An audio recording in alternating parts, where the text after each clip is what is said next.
उपस्थित असलेल्या सर्वांना भारतरत्न डॉक्टर बाबासाहेब आंबेडकर जयंतीच्या शुभेच्छा देतो. आणि आजच्या दिवशी आपण पर्यावरणाच्या संदर्भामध्ये सगळे एकत्र आलो आणि संख्येने आलो हे महत्त्वाचं. कारण पर्यावरण हा विषय EVS पुरता मर्यादित जो राहतो शाळांमध्ये आणि मोठे झाल्यानंतर झाडं लावण्यापुरता मर्यादित ठेवला जातो या पल्ल्यात.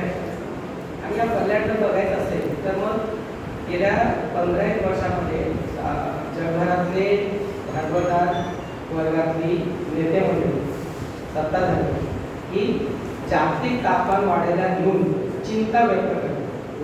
आणि चिंता व्यक्त करता करता क्योटो प्रोटोकॉल पासून ते पॅरिस ॲग्रीमेंट पर्यंत असा प्रवास करत करत आता हळूहळू ते म्हणायला लागले की पृथ्वीचं तापमान 1.5 डिग्रीपेक्षा वाढता कामा नये आणि औद्योगिक कालापर्यंत आपल्याला त्याला खाली आणावं लागेल. आता ग्लासगोमध्ये जी कॉन्फरन्स झाली त्याच्यामध्ये ते 1.5 डिग्री खाली आणण्याच्या निर्णयाला त्यांनी थोडंसं शिथिल करून टाकलं. म्हणजे कसं केलंय, जेव्हा इंग्रजीमध्ये मे शाल असे काही शब्द यायला लागले ते जरची भाषा वापरायला लागले तर ते काही खरं नसतं. तर तसंच काहीसं जगातल्या सगळ्या सत्ताधारी धुरीणांनी हे ग्लासगोमध्ये केलेला. त्याला आपलं भारत सरकार सुद्धा त्याचं इन्स्ट्रुमेंट बनलं, म्हणजे त्याचं माध्यम बनलं आणि त्यांनी सुद्धा तेच उद्योग केलेले आहेत. ते का करतात तर मागच्या 15-20 वर्षामध्ये विशेषतः 90 नंतरच्या नवोदारवादी जे काही धोरणं जगाच्या पातळीवरती लादले गेले आणि ते लादत असताना तंत्रज्ञानाचा जो अमर्यादाचा विकास घडून आलेला आहे. म्हणजे एक छोटंसं समजायला सोपं जाईल असं एक उदाहरण मी सांगतो. JCB नावाचं जे यंत्र आहे ते नव्हतं तेव्हा निसर्गाची किती हानी होत होती आणि JCB नावाचं एक यंत्र आल्यानंतर किती प्रमाणात झालं. म्हणजे टाईम फॅक्टरमध्ये जर आपण कॅल्क्युलेट करायला सुरुवात केली तर एका रात्रीमध्ये डोंगर होत्याचा नव्हता होऊ शकतो. ही ताकद तंत्रज्ञानाने निर्माण केली आणि याला नवोदारवादी नीतींनी विकास म्हटलं. आणि मग ह्या विकासाच्या परिभाषेमध्ये मग वेग, दळणवळण याला केंद्रस्थान आहे. आणि त्या वेगाच्या आणि दळणवळणाच्या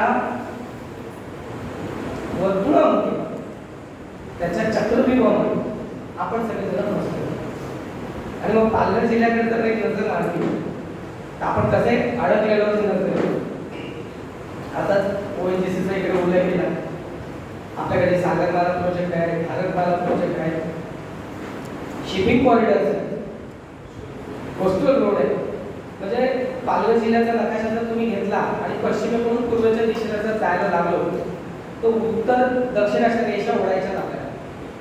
एक रेष आपल्याला समुद्रात ओढावं लागेल शिपिंग कॉरिडॉर, एक रेष किनारपट्टीला धरून ओढावी लागेल कोस्टल रोड. आणि कोस्टल रोड पेक्षा थोडंसं पूर्वेला आपण गेलो तर 8-10 किलोमीटरच्या अंतरावरती आपल्याला आताची रेल्वे आणि मग माल वाहतुकीसाठी डेडिकेटेड फ्राईट कॉरिडॉर ही आहे. इथून आपण आणखी 8-10 किलोमीटर पूर्वेच्या दिशेला गेलो तर आपल्याला आता मुंबई अहमदाबाद बुलेट ट्रेन आहे जी 3.5-4 तासामध्ये तुम्हाला मुंबई ते अहमदाबादला डोका वगैरे खायला पोचून देईल. ही एक येते.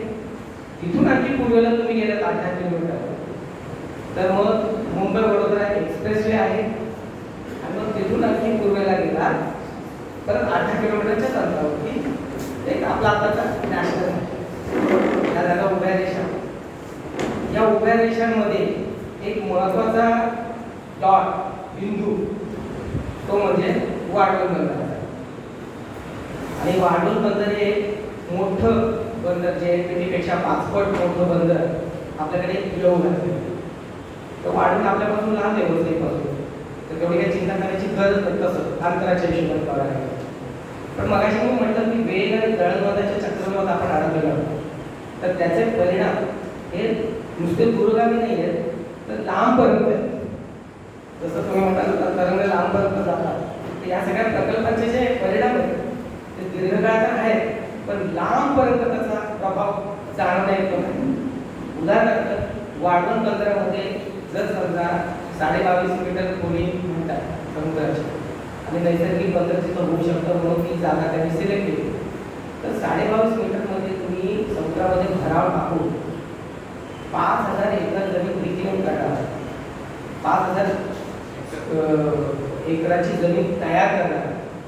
म्हणजे त्या परिसरातले डोंगर वगैरे सगळे कापले जाणार, ओढले जाणार आणि तो भराव समुद्रात टाकला जाणार आणि समुद्रात टाकून 5,000 एकर जमीन तयार करून 22.5 मीटर खोलीचा समुद्राला तुम्ही डिस्प्लेस करणार, म्हणजे विस्थापित करणार.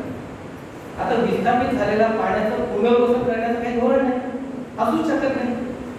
जिथं माणसांचं धोरण होत नाही सरकारांकडून, तिथं निसर्गाचं तुम्ही काय पुनर्वसन करणार?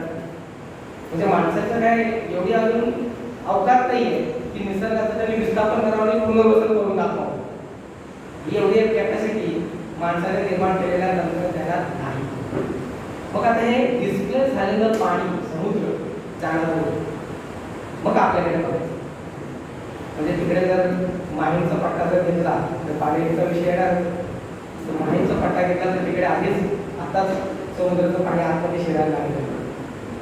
आपल्याकडे वसई काय अख्खा वसई तालुका बघितला तर तिन्ही बाजून पाणी आणि एका बाजूने डोंगर येतो सारखा. म्हणजे धरणासाठी आयडियल जागा वसई केला आहे. एक ब्लॉक करतात तिन्ही बाजूने पाणीच पाणी. पण डिस्प्लेस झालेलं समुद्राचं पाणी घुसणार कुठे? हे इकडे घुसणार आणि काय स्वरूपी घुसणार? कारण समुद्र आपली जागा सोडत नसतो, तर तुम्ही धक्का दिल्यानंतर ते पाणी आपला रस्ता शोधतो. आता तुम्ही कल्पना करा की बुलेट ट्रेन, एक्सप्रेसवे, वाढवण बंदर, कोस्टल रोड अशी ज्यावेळेला होतं तर त्याच्याने निसर्गाच्या ज्या प्रमाणात हानी होते ती हानी झाल्यानंतर इथं राहणाऱ्या माणसांना पुढे भविष्य काय? पण याला ते विकास म्हणतात. याने रोजगार वाढणार आहे, GDP वाढणार आहे, दळणवळणाची साधनं वाढणार आहे आणि मागास असलेला आदिवासी बहुल पालघर जिल्हा देशाच्या तथाकथित विकासाच्या मुख्य धारेत येणार असे आर्ग्युमेंट. आता या मुख्य धारेत आणल्यानंतर तथाकथित विकास घडून आणल्यानंतर शहरीकरणाचा जो वेग वाढला, ते आपण वसतिगृहाचं शहरीकरण आधीच झालेलं आहे, तर त्या शहरीकरणाचा जो वेग वाढणार आहे त्याचं नियोजन कसं करायचं? म्हणजे मी एक बाजू या प्रकल्पाने होणाऱ्या नुकसानाचं पर्यावरणाचं आहे, त्यानंतर जो काही विकास होईल त्यातून येणारे जे स्थलांतर आहे म्हणजे इथल्या स्थानिक भूमिपुत्रांचं विस्थापन आणि बाहेरून येणाऱ्यांचं स्थलांतर मायग्रेशन हे मोठ्या प्रमाणात आहे. मग त्यांची व्यवस्था कशी करणार? आता वसई विरार महानगरपालिकेच्या हद्दीमध्ये पिण्याचं पाणी नाही आणि MMRDAच्या रिजनमध्ये एकाही महानगरपालिकेचं स्वतःचं पाण्याचं स्रोत नाही. मुंबई असू द्या, नवी मुंबई असू दे, कल्याण डोंबिवली असू दे, वसई विरार असू दे, मीराबाई असू दे, एकाचही नाही. हे सगळ्याच्या सगळे ठाणे आणि पालघर जिल्ह्यातलं पाणी ओरडून येतं. आपण सुद्धा तेच करू म्हणजे इथं आणि आपल्याबरोबर काही खूप झालं नाही, तो वेगवेगळा विषय सगळ्याकडे बरोबर. शहरीकरण वाढ त्या भविष्यात पालघर आणि बोईसर या मिळून जो ताजमहल कलेक्टर ऑफिस बांधलेलं आहे आपल्याकडे, जगातला देशातला सगळ्यात भारी कलेक्टर ऑफिस आपल्या पालघर जिल्ह्याला लाभलेला आहे. आता हा ताजमहल जो मध्ये बांधलेला आहे पालघर आणि बोईसरच्या भूमीवर, तर पुढच्या काळात पालघर आणि बोईसरची महानगरपालिका अस्तित्वात, ती अस्तित्वात आल्यानंतर तिचं काही नियोजन होतं. असे असंख्य प्रश्न या निमित्ताने उभे राहतात आणि या सर्व प्रश्नांना घेऊन शासन प्रशासनाच्या दरबारी उत्तर नाही. ते काय म्हणतात ना, चष्मा घातल्यानंतर एकाच दिशेने एकांगी म्हणजे झापडबंद पद्धतीने विचार करतात किंवा विचार करतात असं आपल्याला दाखवतो. म्हणजे तुम्ही वाढवूनबद्दल चर्चा करायला गेलात तर ते आजूबाजूचं काहीच बोलत नाही, फक्त वाढवूनवरच बोलत. बुलेट ट्रेनची चर्चा केली तर एक्सप्रेसवेबद्दल बोलणार नाही. म्हणजे बुलेट ट्रेनचं सांगताना पर्यावरणाच्या बाजूने काय म्हणतात ते की कार्बन फुटप्रिंट कमी होणार. का तर लोक बुलेट ट्रेनने प्रवास करतात, मग तेवढ्या कार गाड्या त्या रस्त्यावरून कमी होतील, म्हणजे कसं कार्बनचं उत्सर्जन कमी होतं.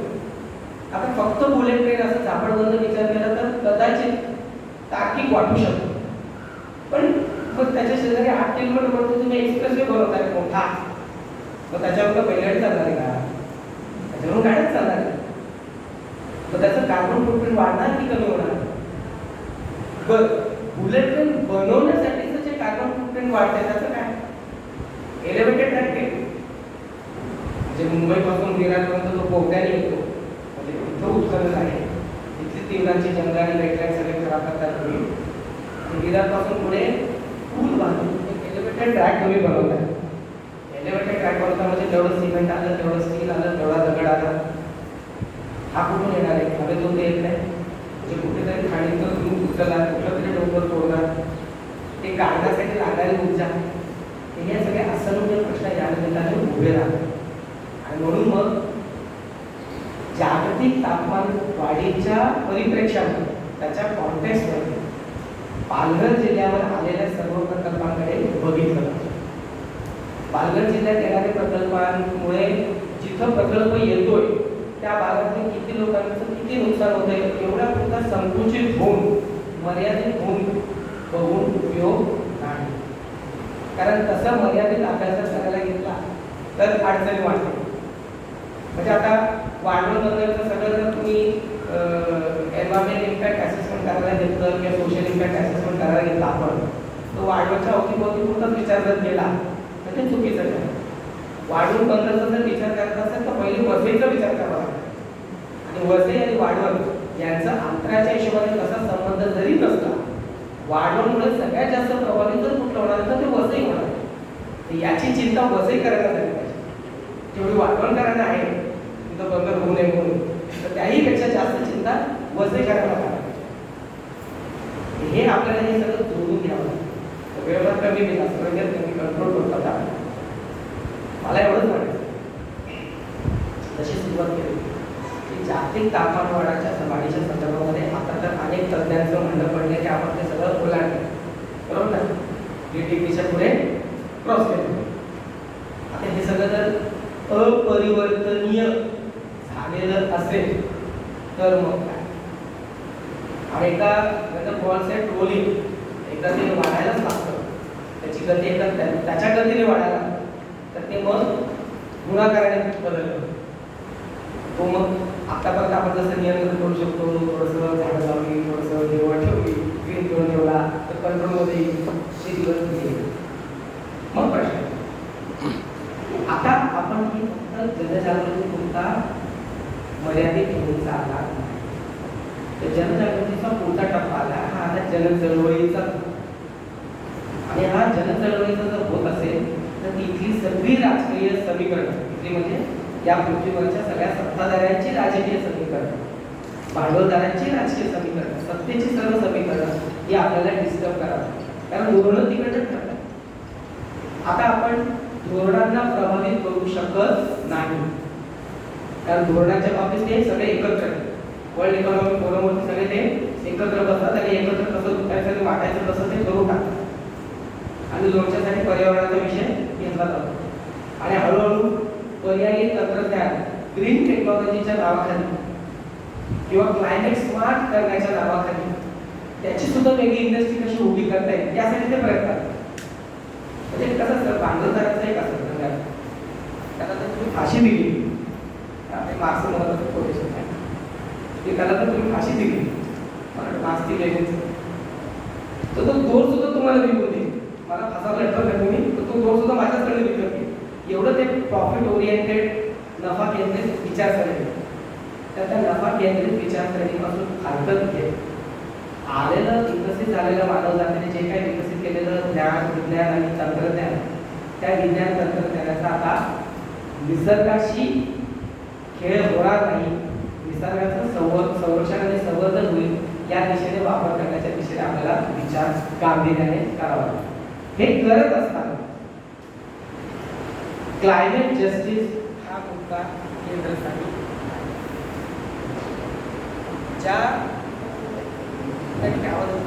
ज्या गोष्टीसाठी मी जबाबदार नाही त्याची किंमत मी देणार हे म्हणावं लागतं.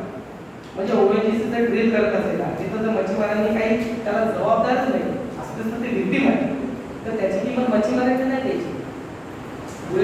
जर आदिवासींची जमीन आणि जंगल तोडलं जात असेल, डोंगर तोडलं जात असेल, तर त्याची किंमत पर्यावरण संरक्षणाच्या नावाखाली त्यांनी द्यायची नाही.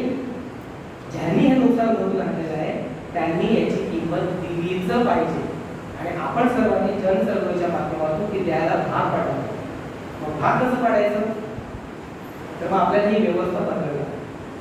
तर नफा केंद्रित, उद्योग केंद्रित ही जी व्यवस्था आहे याच्या जागी सर्वसामान्य माणसांच्या सामाजिक न्यायाला आधारभूत ठरेल, समतापूर्ण समाज असा आधारभूत राहील, परस्पर संबंध हे सहकार्याचे राहतील, अशा प्रकारच्या व्यवस्थेच्या दिशेने आपल्याला जावं लागेल.